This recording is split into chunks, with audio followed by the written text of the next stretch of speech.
Okay, so I want to show you how to create your free Sign Up Genius account. So the first thing you want to do, you want to go to Google and just type in Sign Up Genius. Once you do this, you can actually see it'll pop up and you just click on Sign Up Genius. So once you come here, you want to click on Create a Sign Up Genius or Create a Sign Up. And then you can just type in your first and last name. My name is pretty much already saved in here. And I will just type in a password. And then you just hit register now once you do that. And so my password didn't meet the criteria. So sorry, let me redo that. Okay, there we go. And then hit that I am not a robot.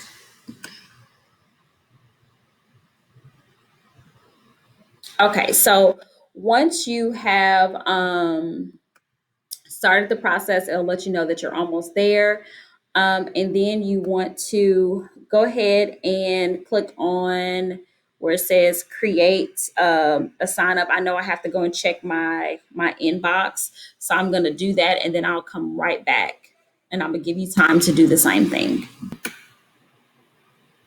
Okay, so now that you have activated your account, meaning that you went into your email and you have verified your email, it will allow you to actually log into your Sign Up Genius. Okay, and so now that you're here, it's gonna take you directly to where it says signups. And so if you're like me and you don't have not created any signups, it's gonna look completely blank.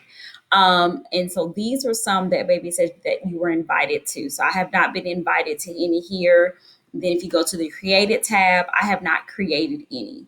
So you're probably wondering, so where do I go? So if you scroll back up and you'll see here, these are my initials DC. Okay, so that lets you know this is my account. I'm logged in now. I need to click here, this green button that says create a sign up.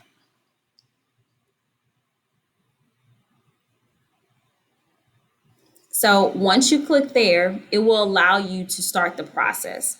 So you want to give your sign up a name. And so I would give it a name that kind of stands out. And so if you want to, you could call it like your virtual after school tutorials. Okay. Oops, sorry. Forgive me for my misspelling. Or maybe this will be my Saturday, right? My virtual Saturday tutorials. Um, and then maybe you would even want to specify the content. So for me, I would put ELA here, or maybe for the name of my group, I will put ELA. Okay. And then for the category, you just select scheduling. That's typically the one that I do. And for the cause, I will put education. All right. So just very quickly, give it a title. I would kind of let it be something that stands out just a bit, just so that when students are signing up, they'll know the difference since we already have some tutorial sessions going on that they'll see is like a virtual Saturday or a virtual after school, or even if you're doing a virtual before school, then you want to specify, kind of like that time frame when your tutorials are occurring. And then I would here take this opportunity to specify maybe the content area that you're going to focus. And so maybe if I'm doing reading and writing, I would not just say ELA, I'll put reading/writing so that scholars would know that I'm doing both, which would be really helpful for parents and for students. And then these are just random pieces that I just know to select that there's no scheduling. And then of course we're in education. Okay. And so then you get to choose a design. There's no like special design that you need to choose. It's all up to you. I'm just going to choose the first one that I see, just so that I can get through the process. And then I'm going to click save and continue.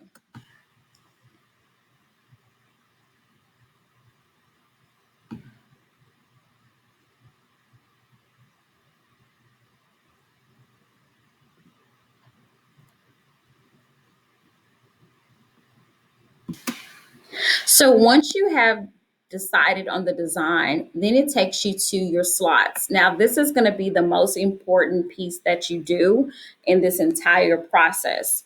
And so you want to make sure that you go with the second option that says sort by slot. Okay. And so the first thing that you want to do, you want to either, I would say, choose your dates and then add your time slides, or do your slides and then add your dates. I prefer to do the dates and then come back to my time slots. So I'm going to add my dates, and I know this is for Saturdays. So I'm going to choose all of my Saturdays here first. Um, and I know I'm not going to do that Saturday. And so let me go here. And so I'm just going to do those three. If you pay attention over here while I'm already here, you see where it has location. If I click here, I know we don't typically use Zoom, but if at home, Zoom is your go to and you prefer Zoom, you can use Zoom, and you can go ahead and put all of your information in here and it populates. Or you could go ahead and put your Meets link in this box where it says location. So you do have the option to use your Meets link, meaning your Google Meets link, instead of your Zoom. So this is for those of you who will be doing it like on a Saturday. But of course, if you're providing, let's say, the session maybe after school or before school, and maybe you're doing it from campus, you might want to just stick with your Google Meets, because I don't know how that platform might work with our Spring ISD connection and all those pieces. But at home, Zoom might work best for you. So just wanted to show you that as an option. So here for a start time. So if I'm doing this on a Saturday, and let's say that I want to start at 9 a.m., okay, and then I want to stop at 9:30, okay. So then I could add another time slot. Yeah, I can add another time slot for this day.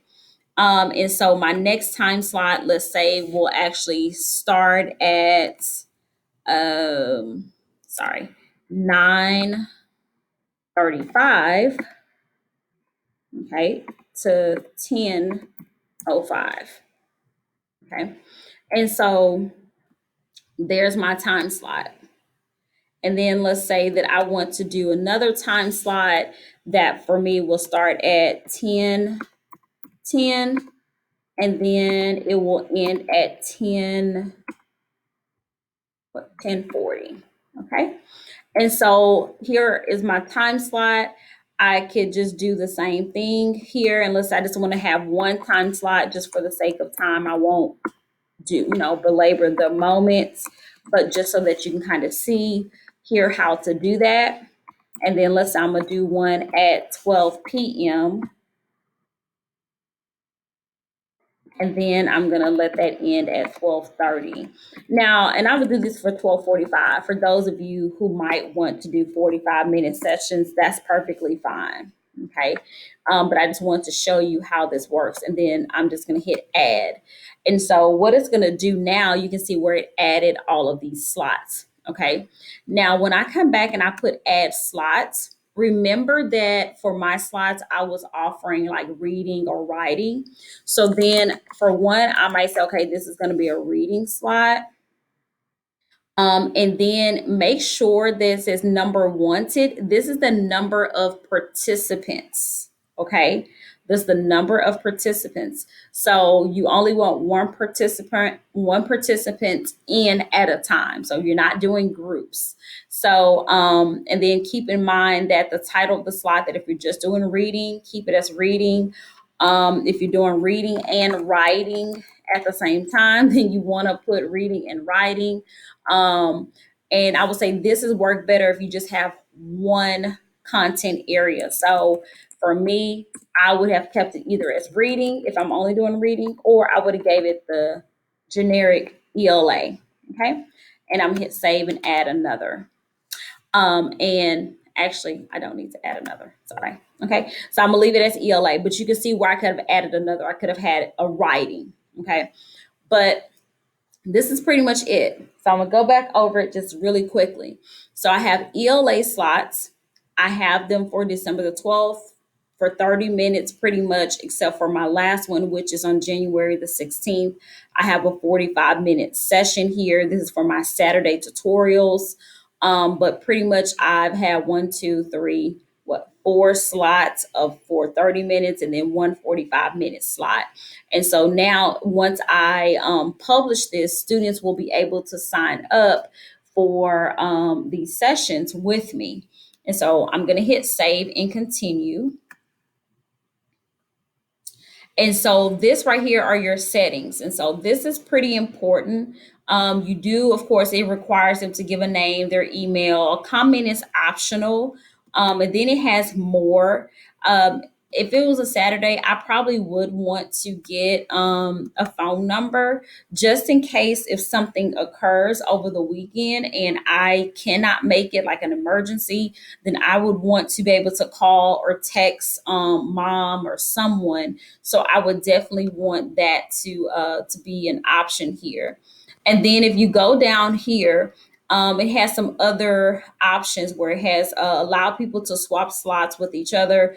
I don't know, you can choose that if you want to, but it has notifications where it notify you by email when people sign up. So please do not deselect this. You want this selected.